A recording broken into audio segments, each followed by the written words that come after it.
Hello बच्चों, good morning. हम लोग अब आपके साथ एग्ज़ाम तक एक सीरीज लेके आए जिसका नाम है ब्रह्मास्त्र गैस 2026, है ना। इसमें आपको जो है ना हम लोग सारे ऑब्जेक्टिव और सब्जेक्टिव करवाने वाले हैं। ऑब्जेक्टिव तो पूरा का पूरा वीवीआई और गैस, और हमें लग रहा है पूरा टॉपिक का आपको क्वेश्चन हम देने वाले हैं। जो आप अगर कर लीजिएगा तो पूरा का पूरा सवाल आपसे है ना, ऑब्जेक्टिव का सारा आपसे लग जाएगा। आइए हम लोग शुरू करते हैं। करने के बाद आपको बहुत मज़ा आने वाला है, ठीक है। लगभग हम लोग 60 MCQ एक चैप्टर का करने वाले हैं। अगर इतना कर लेते हैं तो मानिए कि ऑब्जेक्टिव आपसे इस चैप्टर से नहीं छूटने वाले हैं। और हम लोग चैप्टर वाइज चैप्टर करेंगे, लगभग 60-70 सबका MCQ रहने वाला है। आइए हम लोग शुरू करते हैं इस चैप्टर को। चलिए, आपका हो गया, टॉपिक हो गया ब्रह्मास्त्र गैस 2026, पहला चैप्टर जीवों में जनन। आइए हम लोग सवाल सीधा आप लगाना शुरू करते हैं। चलिए, सवाल जो है अब साथ में हम है ना दोनों साथ में मिलकर लगाते हुए चलते हैं।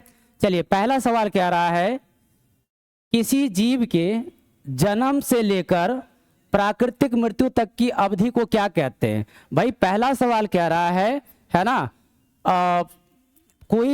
कोई जीव जो है जन्म लेता है और जब वो मर जाएगा उस बीच की अवधि को हम क्या कहते हैं। 4 ऑप्शन दिया गया है, आप बता सकते हैं। पहला है जीवन चक्र, दूसरा है जीवन काल, तीसरा है कायिक काल और चौथा है जनन काल। बोलिए चारों ऑप्शन में आंसर सही क्या होगा, आंसर राइट क्या होगा। तो आंसर हो जाएगा आपका, क्या हो जाएगा, जीवन काल यानी कि लाइफ साइकिल। ठीक है, चलिए कुछ पॉइंट इससे रिलेटेड हम लोग डिस्कस कर लें। जो आपका जीवन काल होता है ना, जो जीवन काल होता है वो किसी भी बहुकोशिकीय जीव का है ना आकार और आकृति पर निर्भर नहीं करता है। बड़ा जीव होगा उसका जीवन काल छोटा हो सकता है, ये छोटा है तो उसका बड़ा भी हो सकता है। हम लोग ढेर सारे एग्जाम्पल ले लेते हैं और उसे समझते हैं। चलो आज एग्जाम्पल लें हम लोग। आइए एग्जाम्पल देखो, इधर साइड लिए हुए हैं। जैसे हाथी का 60 से 90 बरस NCERT लिखती है तो हमें मानना पड़ेगा। गुलाब का 5 से 7 बरस है, कुत्ता का 20 से 30 बरस, बटरफ्लाई तितली 1 से 2 सप्ताह, याद रखिएगा बटरफ्लाई तितली का 1 से 2 सप्ताह, कौवा का 15 बरस, केला 25 बरस, गाय 20 से 25 बरस, एक बार पढ़ लीजिएगा। तोता होगा 140 बरस, याद रखिएगा तोता देखिए 140 बरस है। मगरमच्छ लगभग 60 बरस, घोड़ा का 60 बरस, फल मक्खी इंपोर्टेंट है ना, ड्रोसोफिला भी कहते हैं इसे हम, है ना, 30 दिन। धान का पौधा 3 से 4 मंथ और कछुआ 100 से 150 बरस। बरगद का वृक्ष 200 प्लस बरस तक क्या रहता है, जिंदा रहता है, इसका लाइफ स्पैन होता है। अब देखिए उस पे बेस्ड ढेर सारा सवाल लेते हैं। आइए दूसरा नंबर सवाल है, तितली का जीवन काल लगभग कितना होता है, बताइएगा। तितली का जीवन काल लगभग कितना, बोलिए। 1 से 2 महीना, 1 से 2 सप्ताह, 2 या 3 मंथ, या 10 से 15 दिन। तो आंसर हो जाएगा 1 से 2 सप्ताह, सही। चलिए क्वेश्चन नंबर 3 आ जाते हैं। और भी अगर लाइफ स्पैन जानना है ना तो यहाँ पे आपको ढेर सारा लगभग 10 का दिया हुआ है, तो वहां से आप लोग कर लीजिएगा, ठीक है। आइए क्वेश्चन नंबर 3, तीसरा क्या रहा है, निम्नलिखित में से किसका जीवन काल यानी कि लाइफ स्पैन सबसे अधिक लगभग 200 से 300 बरस होता है। अगर वो टेबल एक बार गौर से देख लिए तो इसका आंसर कर दोगे, क्या होना चाहिए, बोले। तो आंसर क्या हो जाएगा, बरगद का पेड़। देखो कौवा का कितना होता है तो आपको वहां देखो लिख के दे दिए, कौवा का लगभग लिख दोगे 15 बरस। कछुआ बोलो तो कछुआ कितना हो गया, देखो देखो कछुआ कहाँ है आपका, कितना हो गया, 100 से 150 बरस, ठीक है। यहां से यहां तक ये जिंदा रहता है। और हाथी देखो आपका कितना हो गया, तो हाथी हो गया आपका कितना हो गया, देखिए हाथी हो गया सबसे ऊपर में, तो कितना हो गया 60 से 90 बरस, तो 60 से 90 बरस। और बरगद का पेड़ का ऑलरेडी लिखा हुआ है 200 से 200 प्लस या 200 से 300 बरस। तीनों क्वेश्चन हो गया, है ना। तो लाइफ स्पेन समझ गए। अच्छा, जब से जन्म लेगा और प्राकृतिक मृत्यु होनी चाहिए, है ना, ऐसा नहीं कि एक्सीडेंट में मर जाए, नहीं, प्राकृतिक मृत्यु होनी चाहिए। तो उस टाइम के काल को ही हम जीवन काल कहते हैं, ठीक है। और ये किसी की आकार या आकृति पर निर्भर नहीं करता है। और एक बात सत्य है, जो पृथ्वी पर आया है उसका मरना क्या है, तय है। लेकिन एक को छोड़कर, किसको, एक कोशिकीय को छोड़कर, सही, सिर्फ सत्य है बहुकोशिकीय जीवों के लिए, एक कोशिकीय के लिए सत्य नहीं है। यानी कि एक कोशिकीय मरता नहीं है, इसलिए उसका लाइफ स्पैन भी हम लोग जीवन काल भी नहीं बता सकते हैं, ठीक है। चलिए आइए हम लोग चौथा नंबर सवाल करते हैं, नेक्स्ट स्लाइड पे आते हैं। चलिए आइए चौथा नंबर सवाल हम लोग शुरू करते हैं। चौथा कह रहा है, एक कोशिकीय जीवों जैसे कि अमीबा एग्जाम्पल हो गया, बैक्टीरिया भी हो सकता था यानी कि जीवाणु हो सकता था, पैरामीशियम हो सकता था, ठीक है, पैरामीशियम हो सकता था। कह रहा है को अमर क्यों कहा जाता है, भाई ये कभी इसका है ना, कभी ये मरता नहीं है, इसलिए उसको अमर कह रहे हैं, इमोर्टल कह रहे हैं। तो बोलिए आंसर क्या हो जाएगा, वे कभी नहीं मरते, उनकी प्राकृतिक मृत्यु नहीं होती क्योंकि वे विभाजित होकर संतति बना लेते हैं, वे बहुत तेजी से प्रजनन करते हैं, उनकी संरचना बहुत सरल होती है। आंसर क्या होगा बताइए। तो आंसर देखो, उनकी क्या होती है, प्राकृतिक मृत्यु नहीं होती है, क्योंकि प्राकृतिक है ना, क्योंकि वो क्या कर लेते हैं, अपने आप को विभाजित कर लेते हैं और नई संतति, नई ऑफस्प्रिंग का क्या करता है, निर्माण करता है। तो आंसर नंबर हो जाएगा बी, ठीक है। आइए क्वेश्चन नंबर 5 आइए, कह रहा है जब संतति की उत्पत्ति यानी जब बच्चे की उत्पत्ति एकल जनक के द्वारा हो रहा है, यानी कि सिंगल पेरेंट, एक ही पेरेंट भाग ले रहा है, तब क्या कहलाती है, बताओ। हम लोग जनक के दो प्रकार पढ़ते हैं जनन के, एक अलैंगिक जनन और एक पढ़ते हैं लैंगिक जनन। जैसे हम लोग आते हैं लैंगिक जनन में, इसमें बताओ हम लोग पैदा हुए तो माता पिता दोनों भाग लिया, यानी कितने जनक, एक या दो, दो ना। और लेकिन अलैंगिक जनन होगा तो उसमें सिर्फ सिंगल पेरेंट ही भाग लेगा। तो आंसर क्या होना चाहिए, बोलो, सिंगल जनक भाग लेगा किसमें, तो आंसर क्या होना चाहिए, बिफोर बॉम्बे, यानी कि अलैंगिक जनन में, ठीक है। चलो आ जाओ क्वेश्चन नंबर 6, बोलो, अलैंगिक जनन द्वारा उत्पन्न संतति, है ना, जो बच्चे हो रहे, संतति बोले तो बच्चे, सही, जो आनुवांशिक और आकृतिक रूप से, ठीक है, या यहां पे लिखेंगे आकृतिक रूप, आकारिकी रूप से, ठीक है, आकारिकी रूप से समान हो, यानी कि एक जैसा हो। कहने का अर्थ है कि अलैंगिक जनन में जो बच्चे पैदा होते हैं वो अपने माता पिता या और जो बच्चे हो रहे उसके एग्जैक्ट कॉपी होते हैं, उसके हूबहू सेम होते हैं, उसे हम क्या कहते हैं। 4 ऑप्शन है, हाइब्रिड, क्लोन, जीनोटाइप, इनमें से कोई नहीं। बोलो बोलो आंसर क्या होगा, तो आंसर हो जाएगा क्लोन हो जाएगा। उसे हम क्या कहते हैं, उसे हम कहते हैं क्लोन, ठीक है। यानी कि ये अपने पिता के या अपने भाई बहन के एकदम एग्जैक्ट क्या होंगे, कॉपी होंगे, ठीक है। तो आंसर मारिएगा क्लोन। चलिए ये भी हो गया कंप्लीट। अब आगे आ जाओ क्वेश्चन नंबर 7, क्वेश्चन नंबर 7 आते हैं। चलिए क्वेश्चन 7वां पढ़े, कह रहा है 7वां, अमीबा में सामान्यतः किस प्रकार का प्रजनन होता है। क्या किसके बारे में पूछ रहा है, अमीबा के बारे में पूछ रहा है, सही। अमीबा कैसा प्राणी है, एक कोशिकीय ना। अमीबा में कौन सा होगा, 4 ऑप्शन है, मुकुलन, जिसको इंग्लिश में कहते हैं बडिंग, द्विखंडन, बाइनरी फ्यूजन, तीसरा है बीजाणुजनन यानी कि अस्पोरुलेशन, ठीक है, और चौथा है खंडन यानी कि फ्रैगमेंटेशन, फ्रैगमेंटेशन। बोले आंसर क्या होगा, 4 ऑप्शन है। तो अमीबा में हो जाएगा, क्या हो जाएगा, अमीबा में होता है बाइनरी फ्यूजन। याद है आपको, कोई अमीबा होता है, इसमें बीच में केंद्रक होता है, चारों तरफ क्या हो गया, कोशिका द्रव हो गया, और जो ये सब रहता है उसे कूटपाद कहते हैं। कूटपाद यानी कि सीडोपोडिया, इसी के सहारे वो मूव कर सकता है, शिकार को पकड़ सकता है, चल सकता है नहीं।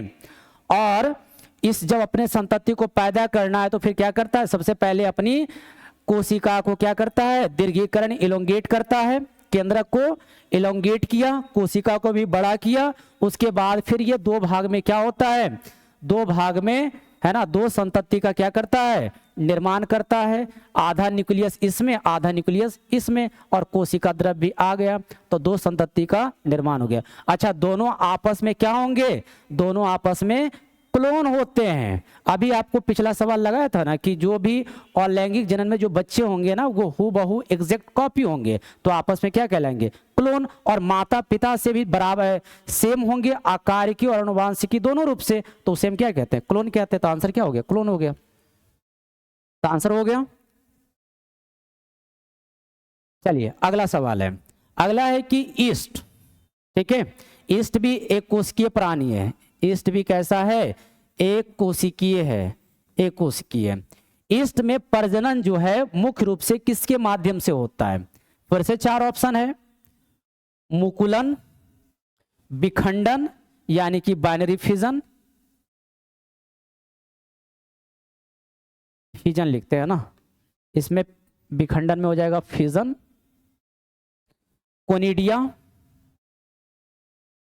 जैम्ब्यूल्स।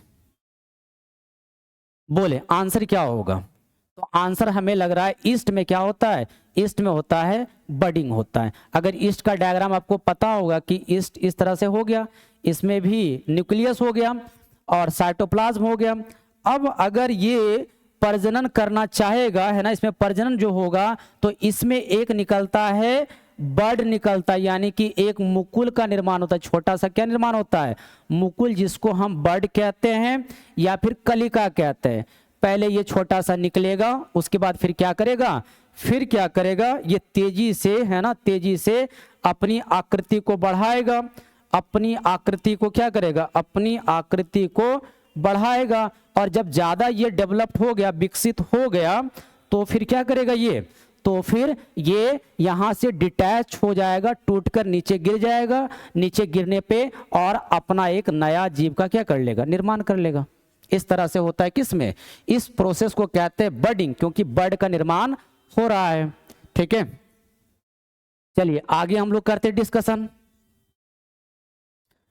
चलो आगे आ जाओ, नंबर सवाल कि द्वि विखंडन किस में पाया जाता है। देखो द्वि विखंडन अभी हम लोग पहला स्टेप पढ़े हैं, है ना, तो द्वि विखंडन का एग्जाम्पल क्या हो जाएगा, आंसर हो जाएगा अमीबा, और पैरामीशियम में भी होता है। पैरामीशियम यानी कि आंसर हो जाएगा नंबर सी। चलो इसका थोड़ा सा डिस्कशन कर दूं। देखो अमीबा तो ऑलरेडी आपको बता दिए कि एक से कितना बट गया, दो में बट रहा है, दो भाग में विखंडित हो रहा है, इसलिए नाम क्या हो गया, द्वि विखंडन। पैरामीशियम में भी सेम होता है, पैरामीशियम का आकार आपको पता है, इस तरह का चप्पल के सूखा हो जाएगा।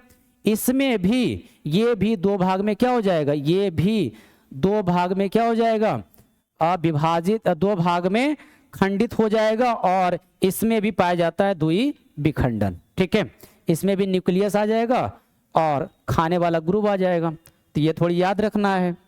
9 नंबर। अब आगे आइए, चलिए अगला सवाल कह रहा है, अगला सवाल कह रहा है, क्या कह रहा है कि पैरामीशियम में किस प्रकार का द्वि विखंडन होता है। अब देखिए थोड़ा ये आपका PYQ है, ये आया हुआ सवाल है। ठीक है, कह रहा है कि द्वि विखंडन तो होता है, लेकिन किस टाइप का, तो थोड़ी हम लोग डिस्कस थोड़ी सी कर लेते हैं। देखो यहां पे आपको लेता हूं, देखिए अगर हम अमीबा की बात करें तो अमीबा जो अपने जैसे संतति को निर्माण कर रहा था ना, तो इसमें जो था, यहीं पे आपका कर देता हूं। देखिए द्वि विखंडन देखो इतने टाइप के हो सकते हैं, सरल द्वि विखंडन, अनुप्रस्थ द्वि विखंडन, अनुदैर्घ्य द्वि विखंडन या तिर्यक द्वि विखंडन, ये चारों टाइप के द्वि विखंडन के प्रकार हैं। लेकिन पैरामीशियम में कौन सा होगा, ठीक है, तो सबका बारी बारी से एग्जाम्पल लेते हैं।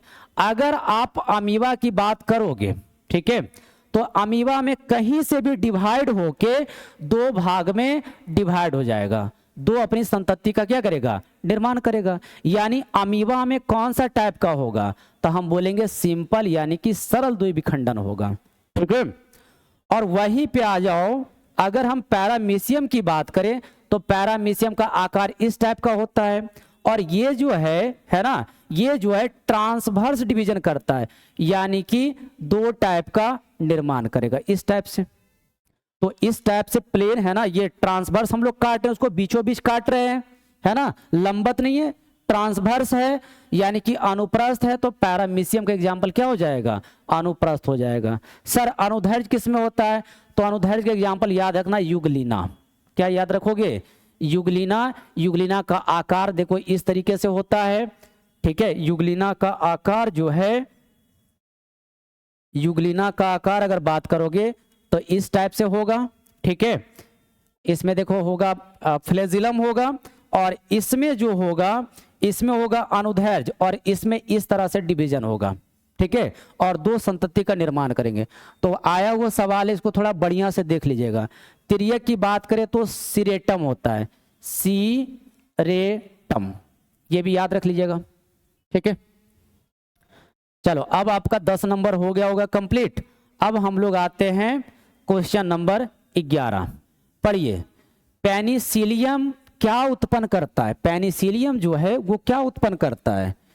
तो 4 ऑप्शन है, मीटोस्पोर, जूस्पोर, मिथोस्पोर या कोनिडिया, ठीक है। तो इसका आंसर क्या हो जाएगा, आपको पता है क्या, तो आंसर क्या हो जाएगा, आंसर हो जाएगा कोनिडिया। अगर पेनिसिलियम का डायग्राम बनाओगे तो इस तरह से रहता है,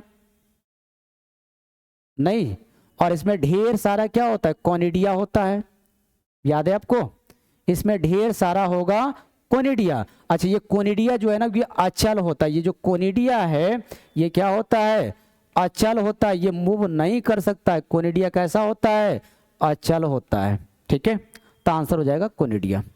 चलिए क्वेश्चन नंबर 12, क्वेश्चन नंबर 12। अच्छा, हम लोग यहाँ पे वन शॉट ले रहे हैं, समझ लो, क्वेश्चन के माध्यम से हर एक टॉपिक को टच करेंगे, यानी कि जितने भी इस चैप्टर में आते हैं टॉपिक, सबसे सवाल हम लोग लिए हैं, यानी कि करने के बाद आपके एक भी एमसीक्यू छूटने वाले नहीं है, एक्स्ट्रा भी हम आपको डिस्कस कर रहे हैं साथ में। आइए 12, किसी प्रजाति की निरंतरता बनाए रखने के लिए सबसे आवश्यक जैविक प्रक्रिया क्या है। तो आपको डिफिनीशन जनन की पता है, जनन क्या होता है, तो जनन एक जैविक प्रक्रिया होती है जिसके द्वारा कोई भी जीव अपने जैसे संतान की क्या करती है, उत्पत्ति करती है। तो आपको शुरू में ही क्या बोले, जैविक प्रक्रिया, बायोलॉजिकल प्रक्रिया है ना, तो आंसर फिर क्या हो जाएगा, आंसर हो जाएगा प्रजनन, ठीक है, आंसर हो जाएगा बी फॉर बॉम्बे। चलिए क्वेश्चन नंबर आ जाते हैं 13, पढ़े, क्लेमाइडोमोनास, ठीक है, एक तरह का सवाल है, क्लेमाइडोमोनास में चलने वाला अलैंगिक संरचनाएं कहलाती है। देखो उसमें था अचल, पेनिसिलियम में अचल था, अब कह रहा है चलने वाला, ठीक है, तो उसे हम क्या कहते हैं, तो चलने वाले को देखो 4 ऑप्शन दिया है, कोनिडिया, तो कोनिडिया किस में था, पेनिसिलियम में, तो ये तो होगा नहीं, हमें तो पूछ रहा है किसके बारे में, क्लेमाइडोमोनास। जेम्यूला भी आगे पढ़ के पढ़ेंगे हम लोग, स्पंज में पाया जाता है, ठीक है। तो आंसर हो जाएगा जूस्पोर, आंसर क्या हो जाएगा, जूस्पोर। और कलिका हम लोग बडिंग पढ़ लिए, बडिंग याद है, बडिंग हम लोग किस में पढ़े, बोलो तो, ईस्ट में ना, ईस्ट में भी होता है और हाइड्रा में भी होता है, ईस्ट और हाइड्रा आप लोग याद रखिएगा, ठीक है। तो आंसर हो गया जूस्पोर, जो कि चल सकता है, मूव कर सकता है। इसकी आकृति अगर देखना चाहोगे तो इस टाइप से आकृति हो जाती है, ढेर सारा जो है ना, एक मिनट, क्लेमाइडोमोनास की अगर आकृति देखोगे इस टाइप से हो जाता है, ठीक है, इसमें हो जाएगा आपका फ्लैजिलम हो जाएगा, और इस तरह ढेर सारा होता है जो इस फ्लैजिलम के सहारे मूव कर सकता है। चलिए क्वेश्चन नंबर 13 तक हो गया क्या, अब आगे आइए क्वेश्चन नंबर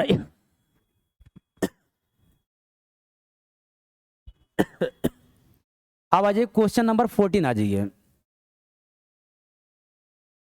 सवाल कह रहा है स्पंज में आंतरिक मुकुलन यानी कि अलैंगिक संरचना को क्या कहा जाता है, ठीक है। देखो इसमें भी मुकुलन होगा, बडिंग होगा, लेकिन होगा शरीर के अंदर, इसलिए नाम है आंतरिक मुकुलन। तो स्पंज में जो होता है उसको हम कहते हैं, क्या कहते हैं, 4 ऑप्शन दिया, जूस्पोर, जेम्यूल्स या मुकुलक या कोनिडिया या विखंडन। तो आपको पता हो गया, चारों ऑप्शन डिस्कस करें तो जूस्पोर, चारों ऑप्शन भी पढ़ लिया। जूस्पोर किस में था, क्लेमाइडोमोनास में, क्लेमाइडोमोनास में, ठीक है। जेम्यूल्स, कोनिडिया आपको पता है किस में था, पेनिसिलियम में। विखंडन बोलो किस में, तो हम लोग अभी पढ़े अमीबा में, पैरामीशियम में, यूग्लिना में। तब बचा कौन सा, जेम्यूल्स, मुकुलक। तो आंसर क्या हो जाएगा, जेम्यूल्स, है ना। डायग्राम अगर बना के दिखाया जाए तो इस तरह से डायग्राम होता है, घड़ा के शेप का होता है, और इसी में ढेर सारे क्या होते हैं, जेम्यूल्स होते हैं, सॉरी हाँ, मुकुलक का निर्माण होता है। चलिए 15 सवाल आइए। क्वेश्चन नंबर 15 आते हैं। क्वेश्चन नंबर 15 बोलिए, अमीबा में अनुकूल परिस्थिति, देखो यहाँ पे लिखा है अनुकूल। अमीबा में 2 परिस्थितियां होती है। अमीबा में अगर डिस्कस करोगे तो 2 परिस्थितियां होती है। अगर अनुकूल परिस्थिति है, अगर अनुकूल फेवरेबल कंडीशन है, अनुकूल परिस्थिति है, ठीक है, और दूसरा हो गया प्रतिकूल परिस्थिति। दूसरा क्या हो गया, प्रतिकूल परिस्थिति। सर ये क्या होता है ना।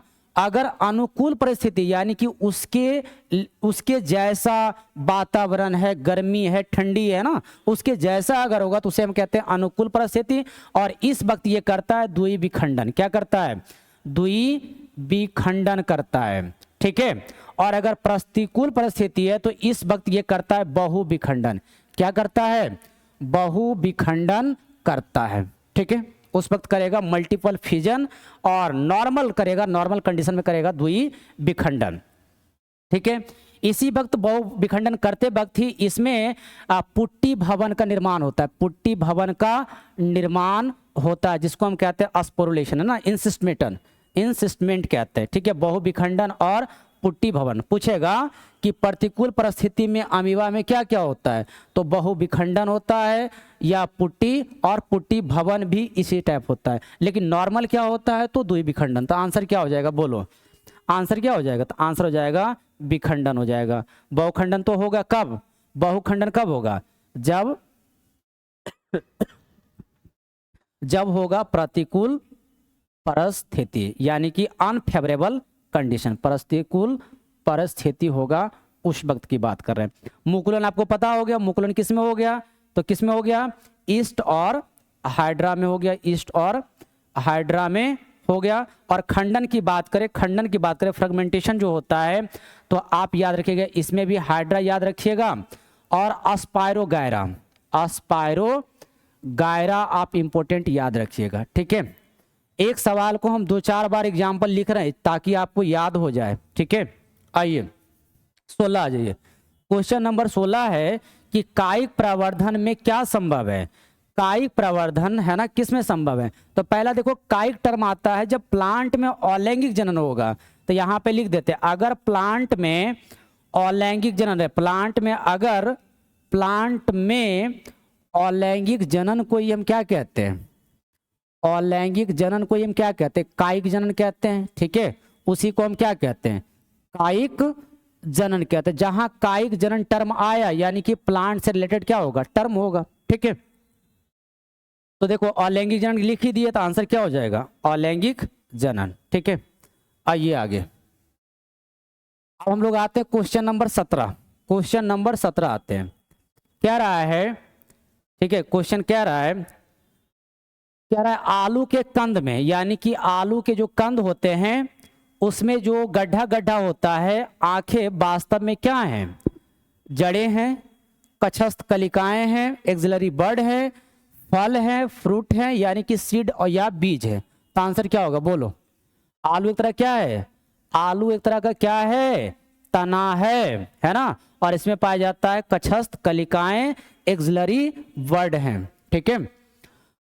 आइए क्वेश्चन नंबर 18, अदरक में कायिक प्रवर्धन किसके द्वारा होता है। फिर से कह रहा है, देखो अदरक पौधा हो गया तो इसमें और लैंगिक जनन को ही हम क्या कह रहे हैं, कायिक प्रवर्धन कह रहे हैं। तो इसमें क्या हो जाएगा, बोलो किसके द्वारा होगा, राइजोम, जड़, ट्यूबर या बल्ब, बोलो आंसर क्या होगा अदरक में। तो अदरक में होगा राइजोम। एक लिस्ट हम साइड में बना के आपको दे देते हैं, ठीक है, और बना ही देते हैं कायिक प्रवर्धन की। तो हम लिखेंगे कायिक प्रवर्धन किस किस में होता है, लिख लेते हैं कायिक कायिक प्रवर्धन, ठीक है। अगर हो रहा है तना के द्वारा, अगर हो रहा है तना के द्वारा, तो तना के द्वारा देखो क्या क्या कहते हैं, कंद, ठीक है, तना के द्वारा कंद, या फिर बोलेंगे ट्यूबर, या फिर बोलेंगे ट्यूबर्स, ठीक ना। तो एग्जाम्पल याद रखना आप लोग, आलू, एग्जाम्पल क्या याद रखोगे, आलू याद रखोगे। तना है ना, तना में तना के द्वारा कंद होता है, ट्यूबर टाइप कहते हैं, और एग्जाम्पल हो गया आलू। फिर तना के द्वारा ही होता है ना, जिसको हम कहते हैं घन कंद, जिसको हम कहते हैं घन कंद। इंग्लिश नाम याद रखिएगा क्रोम, इंग्लिश याद नाम रखिएगा क्रोम। ये होता है अरबी में, और होता है किसमें, जमी कंद में, और होता है जमी कंद में, ये याद रखिएगा। तीसरा अगर बात करें तो परागकंद होता है, परागकंद होता है जिसको हम कहते हैं राइजोम, जिसको हम क्या कहते हैं, राइजोम भी कहते हैं। एग्जाम्पल होता है अदरक और हल्दी, अदरक और क्या होता है, अदरक और हल्दी, यानी कि टर्मरिक और जिंजर। और अंतिम में एक और याद कर लो, तो जिसको कहते हैं बल्ब कहते हैं, ठीक है, जिसको कहते हैं हम लोग कहते हैं बल्ब, और शुद्ध हिंदी में हम लोग कहते हैं सल्ककंद, सल्ककंद कहते हैं, और इंग्लिश में कहते हैं बल्ब कहते हैं। तो बल्ब जो होता है प्याज और लहसुन होता है, प्याज और क्या होगा, प्याज और लहसुन होगा। तो ये दोनों याद रखिएगा यहाँ तक, ठीक है। दो चार और लिख दूं, तो अगर रनर की बात करें, अगर हम लोग रनर की बात करें, ठीक है, तो रनर याद करना दूब घास, ठीक है, दूब घास याद करोगे, ठीक है, रनर का याद करना दूब घास। चलो शक्कर की याद करें, शक्कर की अगर याद कर ले, शक्कर, तो शक्कर होता है पुदीना में, शक्कर कहाँ होता है, पुदीना में, ठीक है। तो यहाँ तक बातें आप लोग याद रखिएगा, इसके बाद आपका सारा बन जाएगा सवाल। अब देखो आंसर हो जाएगा, अदरक में कायिक प्रवर्धन किसके द्वारा हो गया, तो राइजोम। ट्यूबर किसके द्वारा हो गया, तो आलू हो गया, ट्यूबर का क्या हो गया, आलू हो गया। जड़, जड़ से अभी हम लोग लिखेंगे तो शकरकंद, अगर पढ़ेंगे ना शकरकंद की बात करेंगे तो जड़ के द्वारा होगा, ठीक है। बल्ब का एग्जांपल आपको लिख ही दिए, ये वाला सलकंद, यानी कि प्याज और लहसुन, प्याज और क्या हो जाएगा, लहसुन। तो और दो चार पॉइंट लिख दूं, दो चार पॉइंट और लिख दूं कि अगर आपसे पूछेगा जड़ के द्वारा, तो जड़ में आंसर मारोगे शकरकंद का, शक्कर कंद का मारोगे, या फिर आंसर मारोगे डहेलिया का, या फिर मारोगे डहेलिया का मारोगे आंसर, ठीक है। अगर आपसे पूछेगा पत्ती के द्वारा किस में होता है, तो आंसर मारोगे ब्रायोफिल्लम, ब्रायोफिल्लम आंसर मारोगे, ठीक है, ब्रायोफिल्लम, ठीक है। इतना आप याद रखोगे, बार बार रिपीट होता रहा है ये PYQ में, ठीक है, ये वेरी वेरी इंपॉर्टेंट है PYQ में। पहले सुनो, कायिक प्रवर्धन क्या होगा, अगर पौधों में बीज के अलावा, ठीक है, किसी अन्य भाग से, जड़ से, तना से या पत्ती से संतान की उत्पत्ति हो जाए, तो उसे हम कहते हैं कायिक प्रवर्धन। एक प्रकार का अलैंगिक जनन है, ठीक है, इसमें बीज भाग नहीं ले रहा है, यानी निषेचन की प्रक्रिया नहीं होगी। तो किसके किसके माध्यम से होता है, तो आप लोग थोड़ा नाम इसको क्या करिएगा, याद करके रखिएगा। चलिए 19 नंबर सवाल है, फल की दीवार जो बीज की सुरक्षा करती कहलाती है। देखो फल की दीवार, अगर फल में जो दीवार होती है ना, फल में जो बाहर की ओर दीवार होती है, उसे हम कहते हैं पेरिकार्प, उसे हम क्या कहते हैं, पेरिकार्प कहते हैं। तो आंसर क्या हो जाएगा, आंसर हो जाएगा पेरिकार्प। बीज चोल किस में होता है, तो बीज की दीवार को हम बीज चोल कहते हैं, बीज की दीवार को हम क्या बोलेंगे, बीज की दीवार को हम बीज चोल कहते हैं। इसमें बाहर वाले को कहते हैं एक्साइन, ठीक है, बाह्य बीज चोल, बाह्य या टेस्टा या टेगमेन कहते हैं, हम लिख देते हैं, है ना, लिखते हैं हम क्या लिखते हैं, टेस्टा लिखते हैं, जो बाहर वाला होगा ये बाहर वाला को लिखते हैं, ठीक है, और अंदर वाला को कहते हैं टेगमेन, अंदर वाले को कहते हैं टेगमेन कहते हैं, तो याद रखोगे, ठीक है। चलिए आगे 20 नंबर सवाल आप बोलिए, ट्यूबर द्वारा किस में कायिक प्रवर्धन होता है? अभी लिखे ट्यूबर के द्वारा किस में। तो देखो ट्यूबर, देखो इंग्लिश में पूछ लेता है ना, तो कंद और ट्यूबर दोनों याद रखिएगा। इंग्लिश वाला जो नाम लिखे तो आंसर क्या हो जाएगा, बोलो। आंसर हो जाएगा आलू। और आलू में क्या पाया जाता है? आंख ना। आलू में क्या पाया जाता है? आंख पाया जाता है, यानी कि आई पाई जाती। 20 तक आपका कंप्लीट हुआ। चलिए आगे आ जाइए। अब आते हैं 21 नंबर सवाल है। पढ़ो, सवाल पढ़ते हैं। प्याज में कायिक प्रवर्धन की इकाई क्या है? अभी लिखा है ना, प्याज में क्या हो जाएगा, बोलो।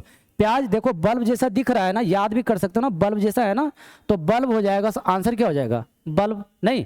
अब बोलो, बल्ब से एग्जाम्पल हो गया तो प्याज हो गया, और बोलो, और बोलो जल्दी से। लहसुन हो गया, ठीक है, यानी कि ओनियन और गार्लिक। कंद की बात करें, कंद बोलो। आलू ना, कंद हो गया आलू। प्रकंद बोलो, प्रकंद किसका? प्रकंद बोलो, अभी रिवीजन करेंगे जल्दी। प्रकंद क्या हो जाएगा? तो हो जाएगा प्रकंद, हो जाएगा आपका क्या हो जाएगा? प्रकंद हो जाएगा हल्दी और अदरक ना, तो हो जाएगा हल्दी और अदरक हो जाएगा, अदरक, ठीक है। चलिए आगे अगर बात किया जाए, आगे आइए। अब आइए क्वेश्चन नंबर आ जाइए 22। जलकुंभी वाटर हायसिंथ पानी में किसके द्वारा तेजी से फैलती है ना, ये काफी इंपॉर्टेंट है जलकुंभी के बारे में। तो जलकुंभी को अगर थोड़ी जलकुंभी के बारे में थोड़ा सा नॉलेज दे दें आपको। जलकुंभी है ना, जलकुंभी का 2-3 नाम है। इसे हम कहते हैं बंगाल की महाविपत्ति, बंगाल की महाविपत्ति कहते हैं, या फिर टेरर ऑफ बंगाल कहते हैं। इसे हम बंगाल का आतंक भी कहते हैं, ठीक है, बंगाल का आतंक कहते हैं। या फिर इसी का एक और नाम होता है क्या? आइकोर्निया क्रेस्पिज, आइकोर्निया है ना, क्रेस्पिज भी इसका नाम होता है। अब देखो थोड़ी इसके बारे में इंपॉर्टेंट पॉइंट अगर जान ले, जो आपसे बार बार पूछा जा रहा है, तो ये रुका हुआ पानी में क्या करता है? वृद्धि करता है। रुका हुआ जल में क्या करता है? रुका हुआ जल में तेजी से क्या करता है? तेजी से वृद्धि करता है। कौन सी वृद्धि? तो अलैंगिक जनन के द्वारा वृद्धि करेगी, है ना। और ये जो है एक जो है इसे बाहर से लाया गया था, तो ये विदेशी पौधा है। कैसा है ये? विदेशी पौधा है, ठीक है।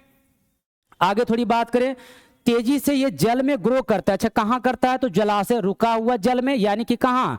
तो हम लोग कह सकते हैं तालाब में। तो तालाब में तेजी से ग्रो करने पर तो वहां जो मौजूद ऑक्सीजन होता है ना, जो वहां मौजूद क्या होता है? ऑक्सीजन होता है, उसको खींच लेता है। और वहां ऑक्सीजन में जो जलाशय में मौजूद जलीय जीव है, जैसे कि मान ले मछली हो गया, मेढक हो गया, ठीक है, मछली या मेढक की क्या होगी? ऑक्सीजन की कमी होने से उसकी मृत्यु हो जाती है। इसकी क्या हो जाती है? मछली या मेढक की क्या हो जाती है? मृत्यु हो जाती है ना। तो ये इसीलिए इसको बंगाल का आतंक कहते हैं। तो आप थोड़ी बना लें सवाल, तो आंसर क्या हो जाएगा? जलकुंभी वाटर हायसिंथ पानी में किसके द्वारा तेजी से फैलती है? तो फैलने का अलैंगिक जनन का तरीका है, तो क्या किसके द्वारा होगा? शक्कर के द्वारा, सलकंद के द्वारा। तो सलकंद तो अभी आपको लिखा है, सलकंद किसको बोले थे? बल्ब को बोले थे, है ना, आलू और प्याज में। प्रकंद तो लिखा दिए हल्दी और अदरक, उसके दो उसमें होता है। तो आंसर हो जाएगा भू अस्तारिका ऑफसेट के द्वारा। सही हो जाएगा आंसर। आइए 23 आइए। आप थोड़ा सा अगर लिखना हो तो आप वीडियो रोक कर आप लिख सकते हैं, क्योंकि हमें सारा सवाल करवाना, थोड़ा तेजी से आगे बढ़ना पड़ रहा है, ठीक है, तो आप थोड़ा मैनेज करिएगा। आइए 23, निम्नलिखित में से कौन परिदल मंडल यानी कि पर्यंत का भाग है? देखिए कह रहा है परिदल मंडल का। अगर आपको थोड़ी अगर नॉलेज है, फ्लावर की स्ट्रक्चर के बारे में नॉलेज है, तो आपको पता होना चाहिए कि फूल में हो जाता है फीमेल पार्ट, फिर होता है मेल पार्ट, ठीक है, और ये सारे बैठे रहते हैं कहाँ? तो पुष्पासन में बैठे रहते हैं। और ये हो गया पुष्पासन, ये हो गया पुष्पासन हो गया, ठीक है। और यहाँ पे होता है बाह्यदल पुंज, ठीक है, और ये होता है कोरोला होता है, रंगीन पार्ट होता है। इधर भी हम बना दिए बाह्यदल पुंज, और ये होता है रंगीन पार्ट। तो अगर बात किया जाए तो इसमें ये जो कोरोला है ना, सामान्यतः एक जैसा नहीं होता है, लेकिन ये दोनों जिसको हम कह रहे हैं, इसको कह रहे हैं बाह्यदल कह रहे हैं, और इसको कह रहे हैं दल, कह रहे हैं इसको कह रहे हैं दल। ये दोनों एक जैसा ही दिखता है, दोनों अगर एक जैसा दिखे तो उसे हम कहते हैं परिदल मंड कहते हैं, परिदल मंडल, पेरियंत कहते हैं, या फिर है ना पेरियंत कहते हैं। तो आंसर क्या हो जाएगा? आंसर हो जाएगा, क्या हो जाएगा? दलपुंज, परिदलपुंज। तो आंसर क्या हो जाएगा? परिदलपुंज। अब देखो इसकी इकाई पूछ रही थी, इसकी इकाई हम कहते हैं, इसकी इकाई को हम कहते हैं है ना परिदलपुंज, यानी कि टेपल कहते हैं। क्या कहते हैं? टेपल कहते हैं। चलिए 24 नंबर सवाल आते हैं। 24 नंबर कह रहा है अगेव में कायिक प्रवर्धन किसके द्वारा होगा? तो अगेव एक पौधा है, इसमें अगर आपसे पूछा जाएगा तो किसके द्वारा? चार ऑप्शन पढ़े। देखो राइजोम तो अब याद हो जाना चाहिए, राइजोम में क्या हो रहा था? राइजोम किसके द्वारा? हल्दी या अदरक, जिसको हल्दी या अदरक नहीं, पत्र प्रकलिका बुलबिल, तो याद कर लेगा पत्र प्रकलिका बुलबिल। भूअस्तारिका याद करोगे किसके द्वारा? तो ये किस में हो रहा था? तो हम लोग अभी पढ़े ना जलकुंभी में। किस में? जल कुंभी में। और आंख किस में? आंख किस में? तो आंख हो गया आलू में। तो आंसर हो गया पत्र प्रकलिका। ठीक है, चलो 21 24 हो गया। अब आगे बढ़ते हैं, आ जाओ 25 आ जाओ। 25 अब आपसे बनना शुरू हो जाना चाहिए। ब्रायोफिल्म यानी कि पत्थर चट्टा में कलिकाएं कहां से निकलती? यानी कि ब्रायोफिल्म एक पत्ता है, ठीक है, पौधा मानो, उसमें अलैंगिक जनन किसके द्वारा होता है? तो आपको पता होना चाहिए पत्ता के द्वारा नया पौधों का विकास होता है ना, इस तरह का लीफ होता है, और इसके इस छोर से ही नए पौधों की क्या होती है? उत्पत्ति होती है। तो याद कर लिएगा, आंसर क्या हो जाएगा? पत्ती के किनारों से यानी कि खांचों से हो जाएगा। 26 आइए, 26 आइए। एक गन्ने की बुआई सामान्यतः किसके द्वारा की जाती है? आप भी अगर गन्ना रोपते हुए देखे हैं तो आपको पता होना चाहिए गन्ने में क्या रोपा जाता है। तो आपको पता होना चाहिए गन्ना एक तरह का क्या है? तना है, जिसमें पोर होता है। नहीं सही, ये सब क्या हो गया? पोर हो गया। ये सब क्या हो गया? पोर यानी कि नोड हो गया, यानी क्या हो गया? ये सब नोड हो गया। और दो नोड के बीच को हमको क्या कहते हैं? पोरियां कहते हैं। तो गन्ना में पोरियां रोपी जाती है, और इसमें कट करने का तरीका यह है कि यहां से और यहां से ये नोड उसमें जरूर होना चाहिए रोपते वक्त, है ना, क्योंकि इसी को रोपते वक्त मान ले कि हम रोपे हैं तो इसमें नोड है, तो यहीं से जड़ निकलना क्या हो जाएगा? स्टार्ट होगा। तो आंसर बोलो क्या हो जाएगा? कंदों द्वारा, तने के टुकड़ों द्वारा, प्रकंदों द्वारा या बीज द्वारा? आंसर क्या हो जाएगा? तने के टुकड़ों द्वारा। सही। 27 आइए। निम्नलिखित में से कौन पौधों में कायिक प्रसार के लिए, कायिक प्रसार यानी कायिक प्रवर्धन और कायिक प्रसार दोनों एक ही बात है, के लिए उत्तरदायी नहीं है? उत्तरदायी नहीं है यानी कि कायिक प्रवर्धन नहीं होगा। अच्छा, कायिक प्रवर्धन किस में होता है? प्लांट में होता है। तो लिख देते कायिक प्रवर्धन या प्रवर्धन भी दोनों एक ही बात है। ठीक है, तो देखो आंसर है, चार ऑप्शन है, भूअस्तारिका, सलकंद, प्राकंद या मुकुलक। तो आपको पता है भूअस्तारिका किस में हो रहा था? बोलो आंसर। अब बोलना शुरू करो, भूअस्तारिका किस में? तो भूअस्तारिका था जलकुंभी में। याद होना चाहिए, जलकुंभी क्या है? एक तरह का पौधा है ना, तो इसमें कायिक प्रसार तो होगा ही। अगला जो सलकंद किस में? तो हम बोले प्याज और किस में? प्याज और लहसुन। अब बोलो ये दोनों भी क्या हो गया? पौधा हो गया ना। प्राकंद बोलो, प्राकंद किस में? तो प्राकंद हम लोग पढ़े ना किस में? तो राइजोम, राइजोम किस में? अदरक और हल्दी में। सही। तो ये सब सारे क्या हो गए? प्लांट हो गए। और मुकुलक आपको याद है किस में? अस्पंज। लेकिन अस्पंज एक तरह का क्या है? जीव है ना, अस्पंज एक तरह का जीव है, तो इसमें कायिक प्रसार नहीं होगा। सब में होगा अलैंगिक जनन ही, लेकिन प्लांट में अलैंगिक जनन को ही क्या कहते हैं? कायिक प्रवर्धन कहते हैं। तो सारे प्लांट में क्या हो गए? कायिक प्रवर्धन हो गए। चलिए आगे आ जाइए। 28 कह रहा है पौधों में किशोरावस्था को किस नाम से जानते हैं? है ना, चार ऑप्शन है, प्रजनन अवस्था, कायिक अवस्था, जीर्ण अवस्था या वृद्धि अवस्था। देखो कोई भी जीव अगर जन्म लिया ना, कोई भी जीव अगर जन्म लिया, सॉरी कैसे बना दिए डायग्राम, चलो कोई भी जीव अगर मान ले जन्म लिया है, मनुष्य जन्म लिया, तो एक बार में है ना जन्म लेने के साथ ही प्रजनन करने लायक नहीं होता है। इसलिए प्रजनन के आधार पे हम 3 भाग में डिवाइड कर लेते हैं। एक तो पैदा हुआ, जन्म हुआ, शिशु है, तो फिर प्रजनन करने लायक बनेगा।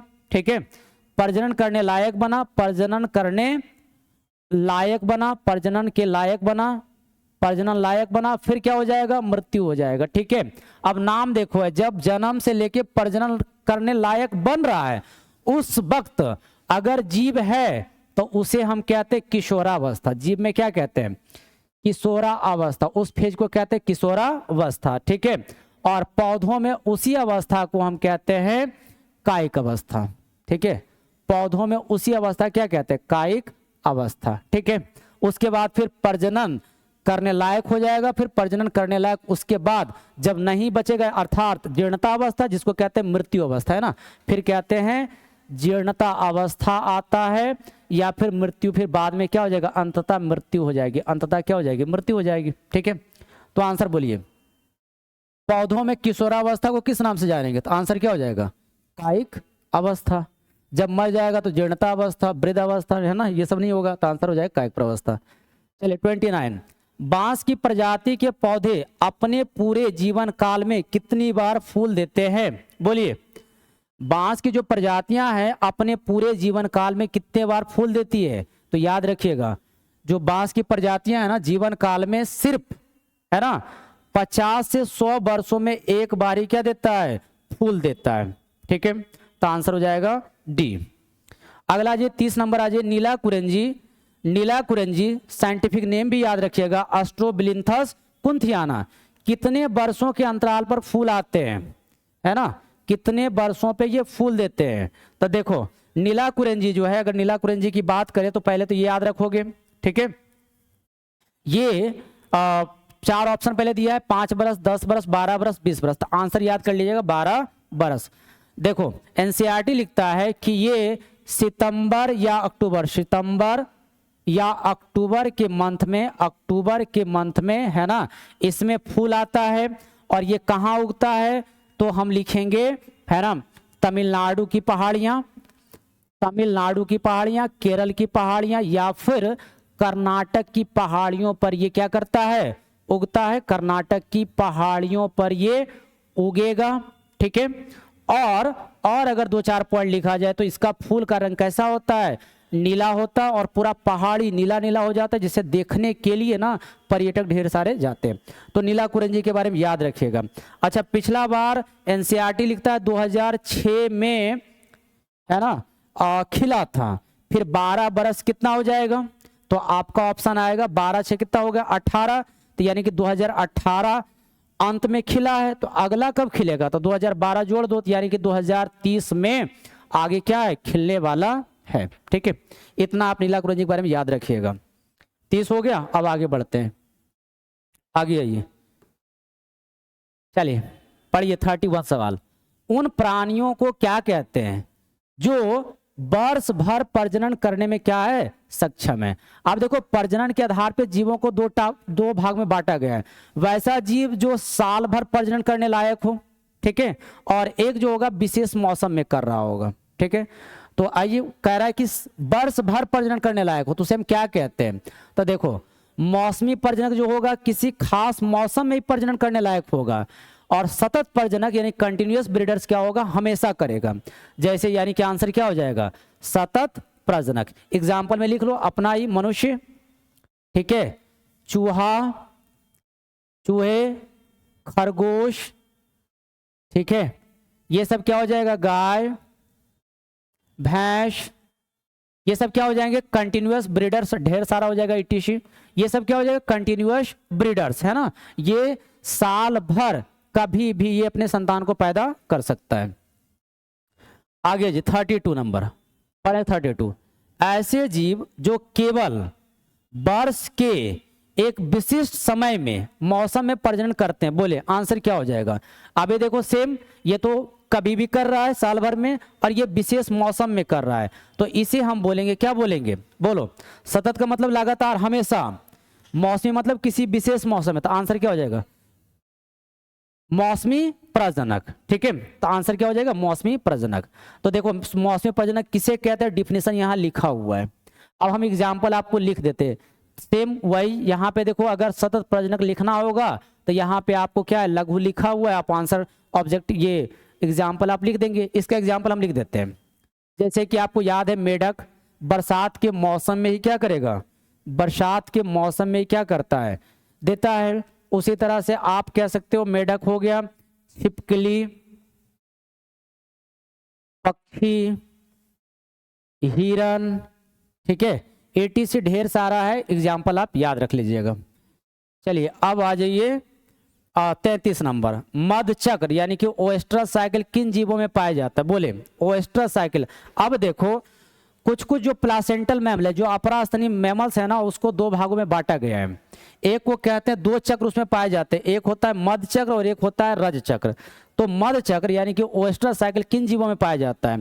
तो ये पाया जाता है नॉन प्राइमेट्स में। किस में पाया जाएगा? नॉन प्राइमेट में, ठीक है, नॉन प्राइमेट में। सर इसमें क्या होता है? तो इसमें जो होता है मादा के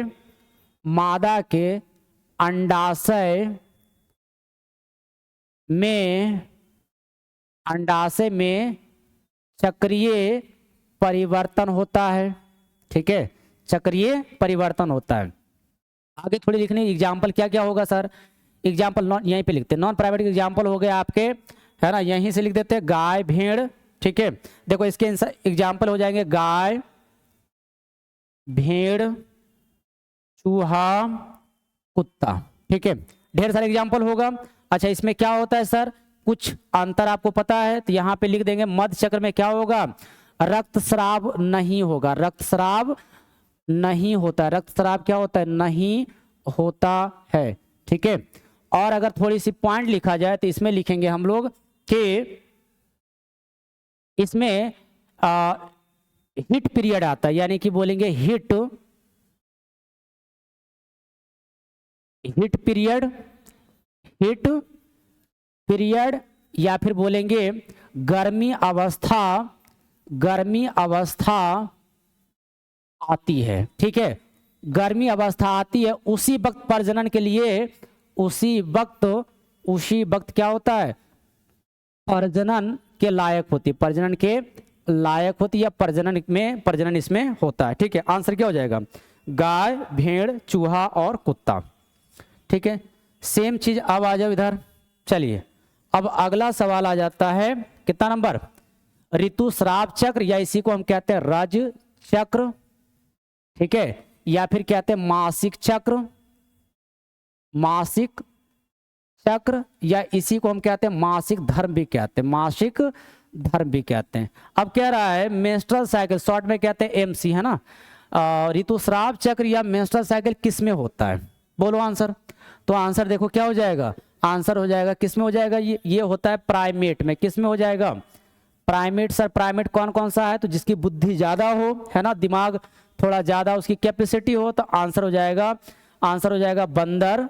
आंसर क्या हो जाएगा? बंदर, एप्स, बंदर हो जाएगा, एप्स हो जाएगा, और हो जाएगा मनुष्य, ठीक है। ये तीनों बस आपको क्या करना, याद करना। चिंपैंजी भी आप मार लेना, ठीक है, आप चिंपैंजी भी कर लेना, चिंपांजी भी कर लेना। इसको प्राइमेट्स में मार लेना, ठीक है। प्राइमेट्स थोड़ा सा गन है, एक ऑर्डर है जिसमें सब विकसित जानवर आते हैं, ठीक है। इसमें देखो अगर लिखा जाएगा तो इसमें रक्तस्राव होता है। इसमें क्या होता है? रक्तस्राव होता है ना। मासिक रक्तस्राव होता है, मासिक यानी कि महीने में होता है, मासिक रक्तस्राव होता है। लगभग कितना देर का होता है? 1 से लेके 28 दिन तक होता है, ठीक है। और इसमें जो है, ठीक है, इसमें हिट पीरियड नहीं आएगा, तो ये बातें यहाँ पे क्या करोगे? लिख दोगे। इसके भी अंडाशय में हार्मोनल या चक्रीय परिवर्तन होएगा, ठीक है। आंसर हो गया बंदर, एप्स और मनुष्य। अगला जी, प्रजनन की वह अवस्था जिसमें शरीर की संरचनात्मक और क्रियात्मक गिरावट शुरू हो जाती है। अब देखो काम करना बंद कर दे तो उसे आंसर क्या बोलेंगे? ठीक है, प्रजनन करने लायक बचा ही नहीं। 4 ऑप्शन दिया, किशोरावस्था, जरणावस्था, जीर्णावस्था, वृद्धावस्था। तो आंसर क्या हो जाएगा? जीर्णावस्था, वृद्धावस्था नहीं। चलिए 36 कह रहा है युग्मक गैमिट में गुणसूत्रों की संख्या हमेशा होती है। देखो हमेशा लिखा है तो याद करिएगा, गुणसूत्र में हमेशा जो होगा वो क्या होगा? 2n, अगुणित, त्रिगुणित या बहुगुणित। आंसर हमेशा मारिएगा कोई भी युग्मक। जैसे कि अगर हम मनुष्य की बात करें, ठीक है, तो मनुष्य में शुक्राणु होता है, नर युग्मक है ना, यानी कि नर युग्मक शुक्राणु क्या है? नर युग्मक, तो ये हमेशा होगा n, ठीक है। और अगर मादा होगा तो मादा में क्या बनता है? अंडाणु बनता है। अंडाणु यानी कि ये क्या है, मादा युग्मक है। इसके बारे में अगर पूछा जाएगा कि इसकी हैप्लॉइडी क्या होती, आंसर हमेशा मारोगे एन, यानी कि 23, यानी कि 23 एन, यानी कि 23। उसी तरह से अगर पौधे की बात करें, अगर हम पौधे की बात करें तो पौधे में नर भाग को कहते हैं हम परागकण, परागकण कहते हैं या पराग कहते हैं। इसमें भी पोलैरिटी मारोगे, आंसर मारोगे एन, ठीक है। और अगर फीमेल होगा जिसमें होता है अंड कोशिका, क्या होता है, अंड कोशिका, इसमें भी आंसर मारोगे एन ही मारोगे, ठीक है। कुछ कुछ जीवों का हमने आपको गुणसूत्र का नंबर दे रखा है, तो थोड़ा एक बार वीडियो पॉज करके आप लोग पढ़ लीजिएगा। जैसे अगर मानव की बात करें, है ना, अगर मानव की बात करें, अगर मानव होगा, ह्यूमन बींग्स होगा, तो इसमें होगा 46, कितना होगा 46। ये मियोसाइट सेल है जो गुणसूत्र बना, ये जो गैमिट्स बनाएंगे उसे हम कहते हैं मियोसाइट। और इसमें क्रोमोसोम, इनमें गैमिट का नंबर यानी कि युग्मक की संख्या हो जाएगी आधा हो जाएगा। अगर ये 46 है कितना हो जाएगा, 23 हो जाएगा। 46 है तो 23, ये होगा 2n, ये होगा n गुणसूत्र। आगे आगे देखो हाउस फ्लाई, यानी कि हाउस फ्लाई घर मक्खी है ना, घर मक्खी, इसमें कितना होगा 12 होता है, आंसर क्या हो जाएगा 6। रैट है चूहा, तो चूहा में हो जाएगा देखो 21 है, तो 21 दूना कितना हो जाएगा 42। उसी तरह डॉग है, उसी तरह से क्या है डॉग है, डॉग बोले तो कुत्ता हो गया 78 होता है। कैट हो गया तो 38 हो गया। फ्रूट फ्लाई, ये फल मक्खी आप लोग याद रखिएगा, इसमें कितना होता है 8 होता है और ये होगा 4, ठीक है। ऑफोग्लोसम एक तरह का फर्न है, ये बार बार आपसे पूछा जाएगा, इसमें होता है 1200, ये 8 हो गया, 1200 कितना हो गया 60 हो गया।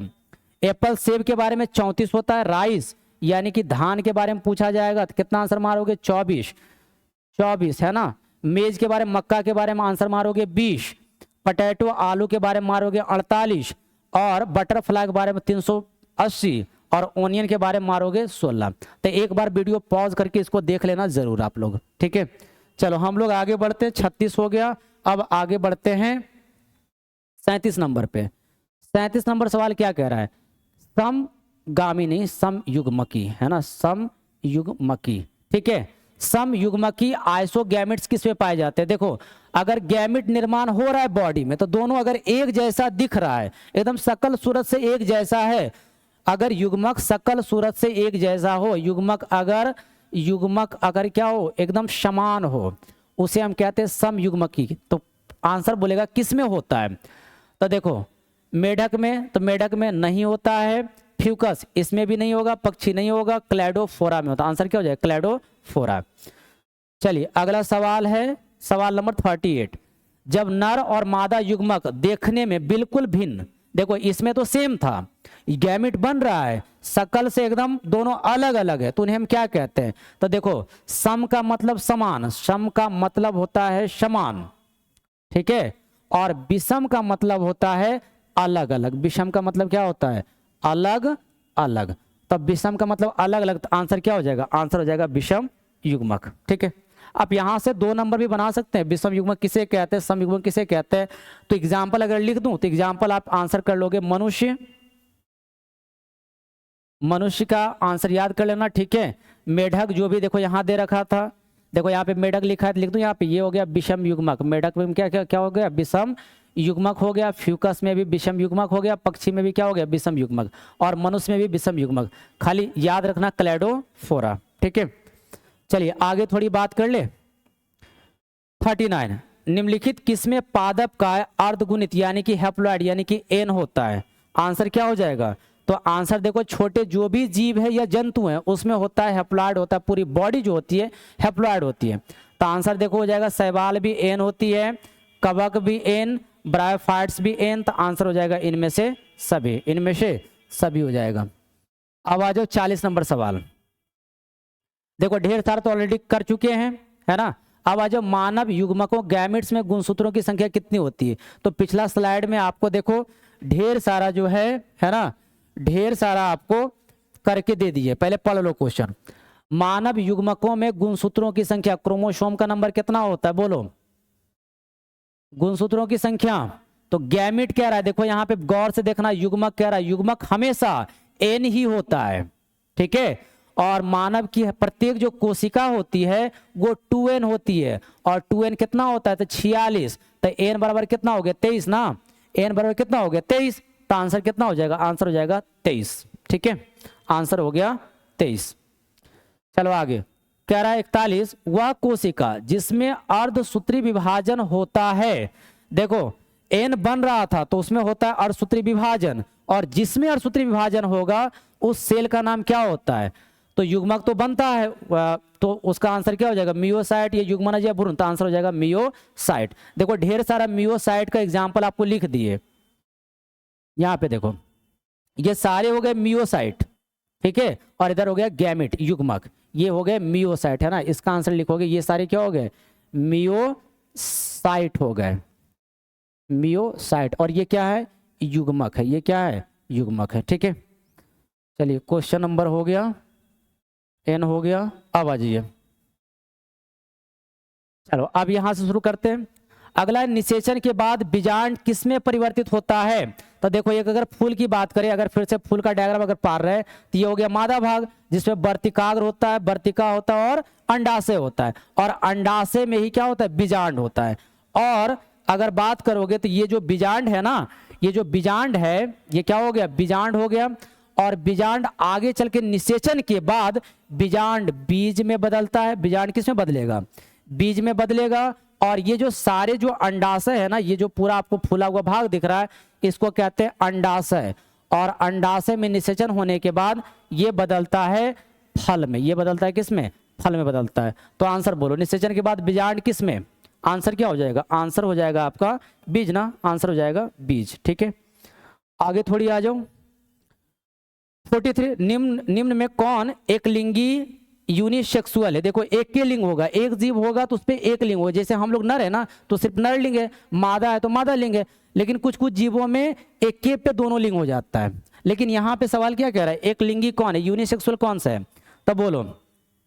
सरसों में देखो दोनों हो जाता है, उसमें मेल वाला भी होता है फीमेल वाला भी होता है, गुड़हल में भी सेम मेल वाला और फीमेल वाला दोनों है, लेकिन आंसर क्या हो जाएगा, आंसर हो जाएगा पपीता। पपीता का पौधा एक मेल अलग होता है और फीमेल वाली अलग होती है, तो बाकी याद रखना आप लोग। ठीक है, चलिए आगे सवाल नंबर आ जाते हैं, सवाल नंबर आते हैं 44, कह रहा है पपीता और खजूर किस प्रकार के पौधे, फिर से देखो वही सवाल आ गया। तभी आपको बताया कि ये पपीता और खजूर दोनों पर, दोनों जो जीव है ना, एक जो होगा अगर पपीता का पौधा उस पर नर होगा और एक पर क्या हो जाएगा, अलग पर मादा होगा, तो आंसर क्या हो जाएगा, इसे हम कहते हैं एक लिंगी है ना, डायोसियस कहते हैं, उसे हम कहते हैं एक लिंगी यानी कि डायोसियस कहते हैं। ठीक है, चलिए 44 हो गया, 44 हो गया कि मक्का और नारियल के पौधे होते हैं, मक्का और नारियल के पौधे होते हैं, तो इसमें देखो एक ही पौधा पे दोनों हो जाएगा भाग। ठीक है, तो इसे हम कहते हैं उभय लिंगीय कहते हैं, यानी कि इसे कहते हैं मोनोसियस, इसका आंसर हो जाएगा मोनोसियस। 46 है ये, 46 कह रहा है वह जीव जिसमें नर और मादा दोनों जननांग एक ही बॉडी पर होगा, एक ही जीव पर दोनों होगा, नर भी होगा और मादा भी होगा। ठीक है, देखो जीव कह रहा है नर और मादा, तो इसे द्वय स्पेशल अगर जंतु की बात करें ना, जंतु की बात करें तो स्पेशल हम लोग नाम देते हैं, उसे कहते हैं हर्मेफ्रोडाइट। ठीक है, तो आंसर हो जाएगा उभय लिंगी, आंसर क्या हो जाएगा, उभय लिंगी। पूछा जाएगा उभय लिंगी किसे कहते हैं, तो बोलेंगे वह जीव जिसमें नर मादा दोनों जननांग एक ही जीव पर होता है। एग्जाम्पल ढेर सारा भी आगे आने वाला, यहाँ पे लिख देते हैं लेकिन आगे आने वाला है, वहां देख लेंगे हम लोग। ठीक है, अभी एग्जाम्पल अगर पौधों में लिखना होगा तो फिर लिखना पड़ेगा क्या, मक्का नारियल। ठीक है, एनसीईआरटी जो लिखता है हम वही को लिख रहे हैं। ठीक है, आइए आगे कह रहा है 47 नंबर सवाल है ये, 47 नंबर सवाल है केंचुआ अर्थवम उदाहरण है, देखो सेम वही चीज का आ गया, फिर से उसका क्या आ गया, उदाहरण आ गया कि केंचुआ उदाहरण है किसका, तो इसका आंसर मारिएगा द्विलिंगी या उभयलिंगी, क्योंकि इस पे दोनों लिंग है ना, एक ही जीव पर, एक ही जीव पर क्या हो जाएगा, नर भी हो जाएगा और कौन हो जाएगा, मादा रहेगा एक ही जीव पर, जैसे कि आंसर हो गया केंचुआ। ठीक है, और जोंक भी होता है, लीच भी होता है। ठीक है, नहीं केंचुआ ही रहने दो, चलो आगे आ जाओ, चलो आगे आ जाओ। 48 निम्नलिखित में से कौन सा जंतु उभयलिंगी नहीं है? कह रहा उभयलिंगी यानी कि एक जीव पर दोनों नर और मादा लिंग नहीं है, यानी कि एक जीव पर सिर्फ एक ही लिंग है, हो सकता है नर वाला हो या हो सकता है मादा वाला हो। तो आइए देखो, सबसे पहले तो कट कर दो, उभयलिंगी कौन है? तो केचुआ। 47 पढ़ चुके हैं, तो बचा कौन कौन? तो फीताकृमि, एक मिनट है ना, उभयलिंगी नहीं है, यानी कि उभयलिंगी नहीं है। उभयलिंगी वाला कौन कौन सा हो गया? तो उभयलिंगी वाला कौन कौन सा हो गया? तो उभयलिंगी देखो यहाँ पे उभयलिंगी वाला फीताकृमि हो गया, केंचुआ हो गया, घरेलू मक्खी नहीं होगा। ठीक है, यानी कि आप यहाँ पे देखो उभयलिंगी का एग्जाम्पल कौन कौन सा हो जाएगा? तो आंसर आप लिख लेना फीताकृमि भी। ठीक है, फीताकृमि क्या हो गया? उभय लिंगी हो गया। केंचुआ भी क्या हो गया? उभयलिंगी हो गया। और जोंक यानी कि लीच भी क्या हो गया? उभय लिंगी हो गया, यानी कि हर्माफोरोडाइट हो गया। हर्माफोरोडाइट भी आप लोग याद रखिएगा, हर्मेफोरोडाइट भी आप लोग याद रखिएगा, तभी आपसे बनने वाला है, क्योंकि इंग्लिश में लिख के दे देगा तो फिर आप लोग परेशान हो जाओगे। ठीक है, आइए 49 आइए। 49 का रहा है, निषेचन के बाद पुष्प का कौन सा भाग फल बनाता है? फिर से बोले ना कि फीमेल मान ले फ्लावर में हो गया, वर्तिकाग्र, वर्तिका और ये अंडाशय, और बीच में क्या होता है? बीजांड होता है। तो आपको बोले कि ये जो अंडाशय है ना, ये जो अंडाशय है, अंडाशय किस में बदलता है? अंडाशय बदलता है फल में, और फल के अंदर क्या रहता है? बीज। और ये देखो लिखा हुआ है बीजांड, ये बीच वाला भाग क्या हो गया? बीजांड हो गया, और बीजांड बदलेगा किस में? बीज में। ठीक है, तो बीजांड बदला बीज में, अंडाशय बदला फल में, आंसर क्या हो जाएगा? बोलो, पुष्प कौन सा भाग? फल में। फल में आंसर क्या हो जाएगा? तो अंडाशय ना, आंसर हो जाएगा अंडाशय। बीजांड किस में? बीजांड हो जाएगा बीज में। और ये दोनों क्या होता है?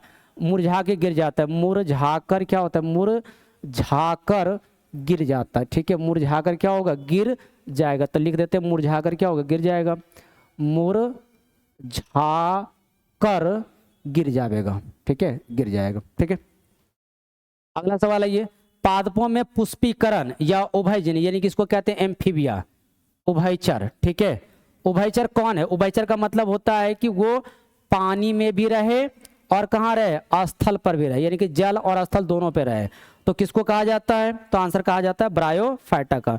अगर आपसे पूछ ले कि जीव में कौन सा है, तो मेढक है ना, आंसर करना मेढक, सेलामेंडर, शेलामेंडर, ये सब क्या होते हैं? ये सारे होते हैं उभयचर, जो कि पानी में भी रह सकता है और स्थल में भी रह सकता है।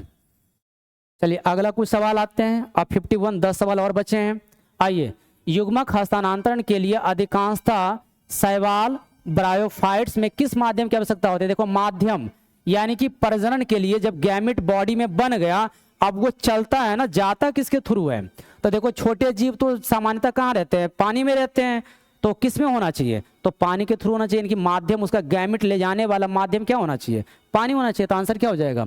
आंसर हो जाएगा जल। ठीक है, आंसर हो जाएगा जल। अगला 52, नर और मादा युग्मकों के संलयन, फ्यूजन की प्रक्रिया को कहते हैं। जब दोनों मिलेगा, यानी कि गैमेट, मान ले अपने बारे में, जैसे कि शुक्राणु बना, अगर मनुष्य की बात करें तो क्या बनता है? शुक्राणु। नर युग्मक कौन सा हो गया? शुक्राणु। और मादा युग्मक कौन सा हो गया? अंडाणु होता है। ठीक है, दोनों की मिलने की क्रिया को क्या कहते हैं? मिलने की क्रिया को कहते हैं निषेचन। दोनों जब मिलेगा तो क्या कहलाएगा? दोनों की मिलने की क्रिया कहते हैं निषेचन की क्रिया कहते हैं। ठीक है, तो आंसर क्या हो जाएगा? निषेचन सिनगैमी, यानी दोनों का न्यूक्लियस मिलता है। ठीक है, आगे 53 आइए, सजीव जन्मक है ना, या सजीव प्राजक लिख लो, सजीव प्राजक लिखो। सजीव प्राजक विविपोरस जीव वे होते हैं। ठीक है, देखो डिफिनीशन भी यहां से लिखा जाएगा ना आपका। सजीव प्राजक जीव वे होते हैं जो अंडे देते हैं, सीधे बच्चे को जन्म देते हैं, बिना निषेचन के पैदा होते हैं, इनमें से कोई नहीं। तो आंसर करना सीधे बच्चे को जन्म देते हैं। जैसे एग्जाम्पल अगर बोला जाए तो मनुष्य हो गया, नहीं जंतु हो गए, नहीं जंतु में जंतु पूरा नहीं हो सकता है ना, या उच्च वर्गीय जंतु, मनुष्य हो गया, बाकी जो भी बच्चे के रूप में जैसे देखे हाथी हो गया, भेड़ हो गया, कुत्ता हो गया, ये सब क्या हो जाएंगे? ये सब क्या देते हैं? एक बच्चे के रूप में क्या करते हैं? जन्म देते हैं। तो आंसर हो गया सजीव प्रजक। 54 आइए, बिना निषेचन, देखो निषेचन नहीं होगा, यानी कि शुक्राणु और अंडाणु, यानी कि नर युग्मक और मादा युग्मक मिलेगा या नहीं मिलेगा? नहीं मिलेगा, है ना।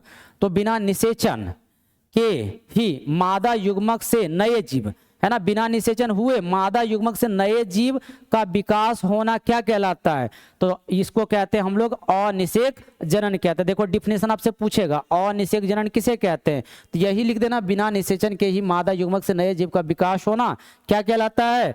अनिषेक जनन। अब एग्जाम्पल पढ़ लेते हैं हम लोग, जैसे पढ़ेंगे सबसे, है ना, पढ़ लेंगे मधुमक्खी वाला, टर्की वाला, ठीक है, रोटी फर्श, बहुत सारे एग्जाम्पल हो जाएंगे। मधुमक्खी हो जाएगा, टर्की पक्षी हो जाएगा, है ना, रोटी फर्श हो जाएगा, बहुत सारे एग्जाम्पल अभी हम लोग पढ़ने वाले हैं, ठीक है। ये सारे एग्जाम्पल किसके हो गए? पार्थेनोजेनेसिस के और निषेक जनन के।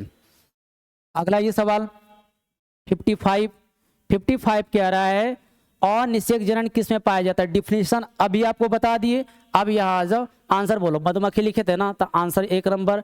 टर्की पक्षी, हाँ सर। रोटी फर्श, ये भी, यानी कि उपर्युक्त में सभी। आंसर क्या हो गया? All of this. चलिए अगला सवाल कह रहा है कि निषेचन के फलस्वरूप बनने वाली पहली द्विगुणित संरचना कौन सी है? तो देखो याद करो, निषेचन हो रहा है, यानी कि मान लिया अपने बारे में, मनुष्य के बारे में, तो मनुष्य में नर युग्मक को हम लोग क्या कहते हैं? बोलो। शुक्राणु कहते हैं ना, शुक्राणु कहते हैं। शुक्राणु की आकृति कैसा होगा? इस टाइप से, है ना, सिर होता है, पूंछ होता है, और फिर एक हो गया मादा युग्मक, ठीक है। मादा युग्मक कौन सा हो गया? तो अंडाणु होता है। कौन सा हो गया? अंडाणु, ठीक है। अंडाणु गोल होता है, दोनों मिलेगा, दोनों मिलने पर यहाँ लिखते हैं, दोनों जब मिल गया तो इस प्रक्रिया को हम कहते हैं निषेचन। इस प्रक्रिया को कहते हैं निषेचन। और दोनों मिलने के बाद एक बनाएगा एक कोशिकीय संरचना, है ना, एक कोशिकीय संरचना का निर्माण होगा, एक कोशिकीय संरचना का निर्माण होगा, ठीक है, जिसको हम कहते हैं, लेकिन एक कोशिकीय संरचना, लेकिन ये कैसा है? 2n है ना, द्विगुणित है। और इसको हम कहते हैं, क्या कहते हैं इसको हम कहते हैं जायगोट कहते हैं। क्या कहते हैं? जायगोट कहते हैं, या फिर हम कहते हैं युग्मनज कहते हैं। पूछा जाएगा जायगोट या युग्मनज, n या 2n, n या 2n, n या 2n, तो आंसर क्या मारोगे? 2n ना, आंसर मारोगे 2n, तो आंसर क्या हो जाएगा? युग्मनज ना, आंसर हो जाएगा युग्मनज। 57 है ये। 57 कह रहा है बाह्य निषेचन, एक्सटर्नल फर्टिलाइजेशन मुख्य रूप से किस में पाया जाएगा? आप देखो निषेचन भी, पहले ऑप्शन पढ़ लें, स्तनधारियों में, पक्षियों में, अधिकांश मछलियों और मेढकों में, सरीसृप में। देखो बाह्य निषेचन यानी कि निषेचन की प्रक्रिया, यानी कि दोनों युग्मक मेल और फीमेल का कहाँ मिलेगा? बॉडी के अंदर या बॉडी के बाहर? अगर बॉडी के बाहर दोनों मिल रहा है उसे हम कहते हैं बाह्य निषेचन, एक्सटर्नल फर्टिलाइजेशन। लेकिन अगर बॉडी के अंदर, जैसे कि मनुष्य में, है ना, फीमेल बॉडी में ही शुक्राणु और अंडाणु क्या करते हैं? मिलते हैं, उसे हम कहते हैं आंतरिक निषेचन। लेकिन मेढक की बात करें, मछलियों की बात करें, तो ये सब पानी की जब सीजन आता है ना, तो उस वक्त अंडे अपने बाहर देते हैं। मेल भी अपना, फीमेल अपने अंडे बाहर देगा और मेल भी शुक्राणु देगा, तो बाहर निषेचन हो रहा है, यानी कि इसको हम कहते हैं एक्सटर्नल फर्टिलाइजेशन। आंसर बोलो, आंसर हो जाएगा अधिकांश मछली, है ना, और मेढक में, ठीक है। स्तनधारी में तो नहीं होगा, यानी इस सब में क्या हो जाएगा? आंतरिक निषेचन होगा, नहीं, इंटरनल फर्टिलाइजेशन होगा, आंतरिक निषेचन हो जाएगा। पक्षियों में भी आंतरिक निषेचन और सरीसृप में भी क्या हो जाएगा? आंतरिक निषेचन हो जाएगा, ठीक है। ये सब बात याद रखना है। चलिए आगे अब 3 अंतिम स्लाइड लेते हैं, ठीक है। चलिए आगे कह रहा है कि युग्मनज से भ्रूण बनने की प्रक्रिया को क्या कहते हैं?